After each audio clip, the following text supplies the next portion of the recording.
welcome back to Beauty Bee. So today we are taking on the rite of passage for every small beauty channel and doing a chatting about new makeup releases, hot or not, will I buy it, or some other attractive name that I came up with, but probably not. It's probably named one of those things. I don't want this to be a weekly thing. I don't think it's positive that there is enough makeup constantly coming out, that there is material for people to make half-hour, hour-long videos every week just about new releases. So I'm going to keep this probably monthly and just point out things that are interesting to me, and that can be in a good way. Hey, that's interesting, to ew, that's interesting. And we'll see how this goes. So this time around, I have split things into 3 categories, each with 4 items. The first category we're going to go through are things that are good. I think these are interesting. I think these are positive. I don't necessarily want them, and I actually don't think I will purchase any of them, but they're a neat release that I'd like to talk about.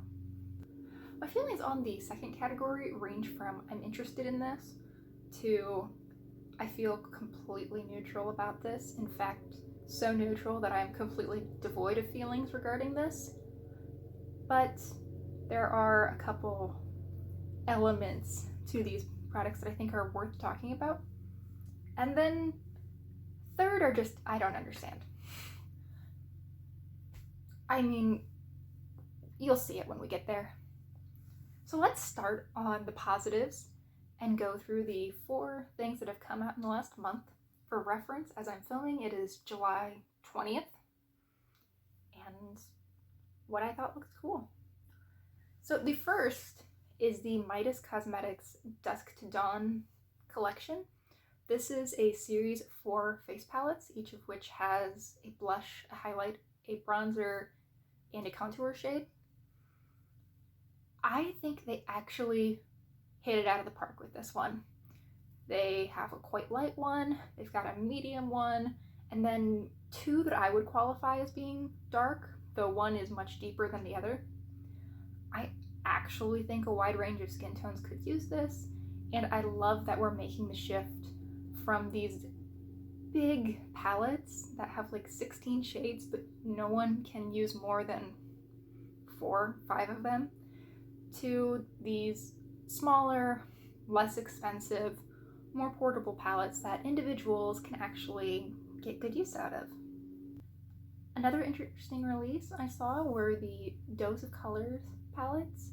They've come out with 2 recently, the Smoky Soiree, which is a smoky palette with a matte red in it, and Cutting Edge, which is sort of a olive green to khaki color scheme. I think these are both really cute. They're $32, so they're certainly not inexpensive, but in the year of the $128 eyeshadow palette, they don't look that bad. And I think the color stores strike a really nice balance between being colorful enough to not be something that we've seen over and over and over again, while still being pretty wearable for, I would think, the majority of people.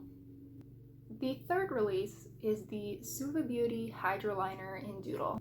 This product is a little pot of cream liner for $16. What I think is interesting about this is that it has half black and half white, and then the brand's promotional images show people being able to mix varying amounts of the black and the white to get quite a nice variety of grays, though I think all of the grays that I saw tended to lean sort of blue, which I thought was interesting because to me these look like a true black and a true white. Clearly, if you have a black liner and a white liner, you can probably do something similar. I mean, these are 2 products that they already have just in the same compact. However, it's not a technique I tend to see people doing. And I do think there's something to be said for the convenience of having that in one place. And at $16, it's not unreasonable, and I think that someone who was looking for both a black and a white liner could get a lot of good use out of this. The final really good release I have to talk about are the Patrick Ta Creme and Powder Blush Duos. I think these are really pretty. They look to be good quality. I like that you get both the powder and the cream in the same compact, but not the same color. I think that gives you quite a bit of versatility. And I think they've just come out with some really interesting colors. You know, you don't necessarily see an orange and what looks like almost a true red in most blush ranges, particularly if they only have 4 shades. I think that's really cool. Now on to products that are fine, but I think have some elements that are worth talking about. First is the Charlotte Tilbury Pillow Talk, because of course it is, lip and cheek tint. Now these are inoffensive. They're in pretty packaging, like everything Charlotte Tilbury sells. They're $40, so expensive, again, like everything Charlotte Tilbury sells. And they're pillow talk, like everything that Charlotte Tilbury sells. And yet they somehow don't actually have a shade that's pillow talk.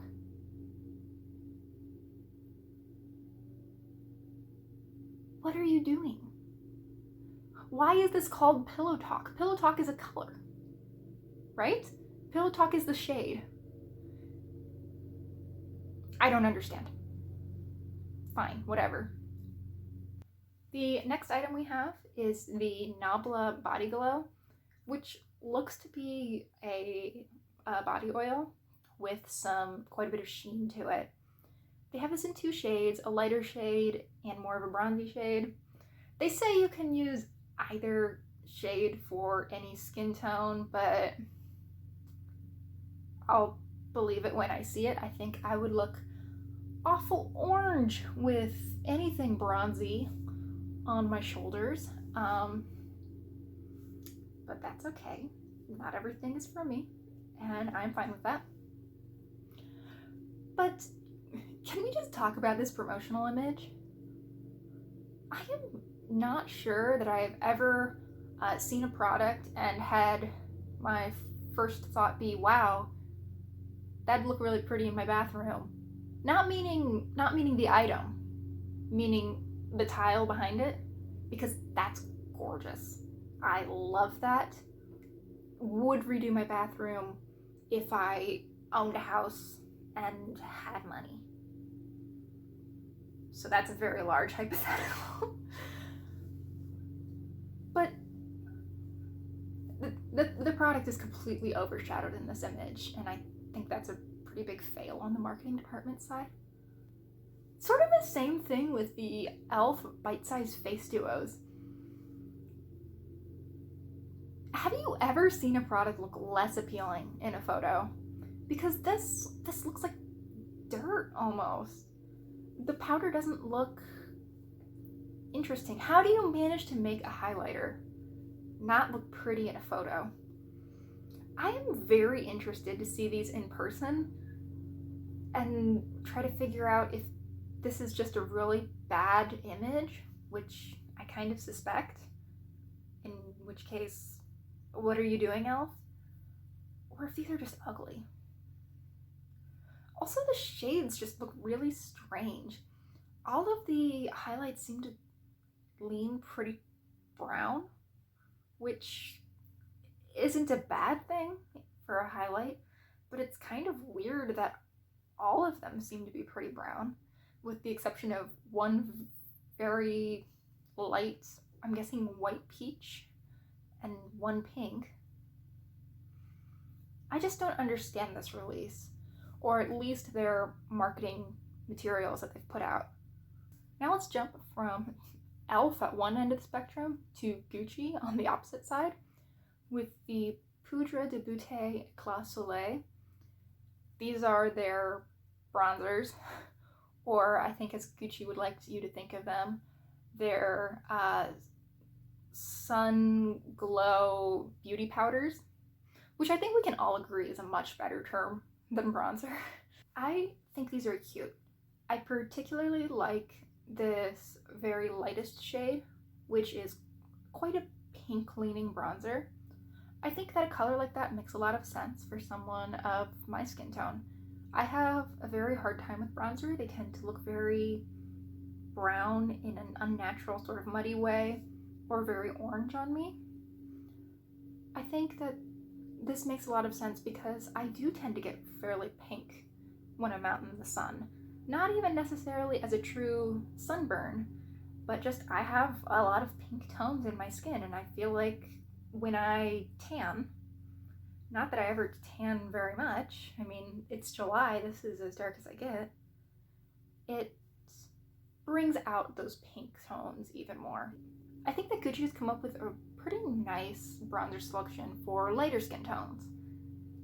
Deeper skin tones are definitely not as well served by this line, and that's not a great look for Gucci.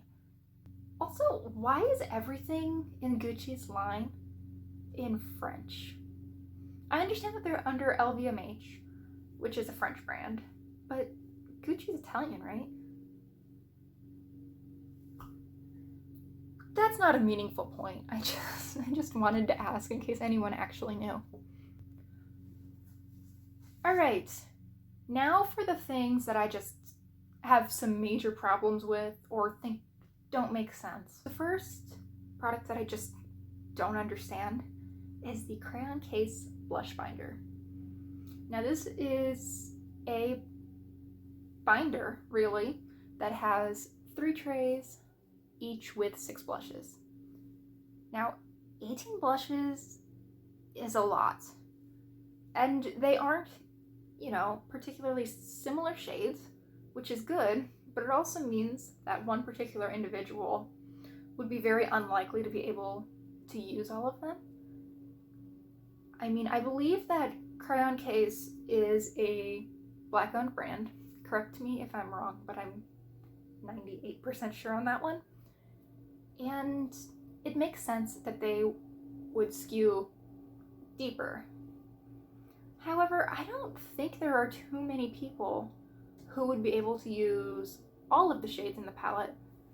And this packaging is cute, but I think it's kind of juvenile for something that I could see a makeup artist wanting to bring with them and use on a client. I mean, I know this isn't kids' makeup. However, if someone who didn't know anything about makeup saw a makeup artist bring this, I think they would start to question if they were using something from like Claire's on them. So I don't understand who this is for. It wouldn't work for a makeup artist because of the, let's just say, juvenile packaging. And it doesn't work for an average consumer just because of the quantity and range. So who is it for?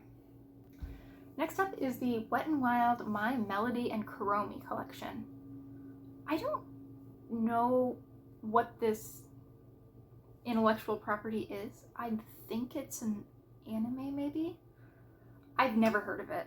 I mean, the packaging is cute, the products are inoffensive, but I think this is definitely an item people would be buying for the packaging, but it looks like it's Wet n Wild's standard packaging. I've had so many problems with the standard Wet n Wild packaging, even just in the little small 4-pan palettes, those little quads they sell. I can't imagine sizing that up to a 16-pan palette, which is probably yay big, but having those same really dinky hinges and really thin plastic, I feel like this is gonna break very quickly for people. And for a collection that you were probably buying in large part for the packaging, I think that having packaging that's going to break is just not worth it. Even though I'm sure that these will be relatively inexpensive. I mean, it's Wet n Wild, so we're probably looking at what, $12 for the palette tops? $12 for something that breaks still isn't a great deal. It turns out that most of the makeup that I really had major issues with that came out in the past month were just collabs that weren't particularly good. And I think the biggest doozy might be Kendall and Kylie. Now, I can't say anything about the makeup because I can't see the makeup. All I can see are these images. Can't say that it says sisterly love to me. Oh well, maybe if I was a Kardashian it would. And finally, the one that was just a conglomeration of everything awful, the Ulta Harry Potter collection. So this did not have timing on its side. This did not have actually being attractive on its side. These are the most uninspired looking, washed out, ColourPop 9-pan knockoff palettes that I think I've ever seen. And it's Harry Potter. I'm a millennial. I understand the draw of Harry Potter. I don't feel it personally. I mean, I like it. It's not my favorite book series. Don't have it tattooed on my body somewhere. But, yeah. Ulta Beauty managed to make a Harry Potter collection that millennials can't get excited about. And that's incredible to me. I love that. I find that hilarious. Thank you so much for watching. I hope you've enjoyed, and I would love to hear your thoughts on any of these releases or anything else that you thought was notable that came out in the past month or so. Let me know if you like this format of video, and I hope you'll consider liking and subscribing. Thanks so much for watching, and I hope we'll see you next time. Bye!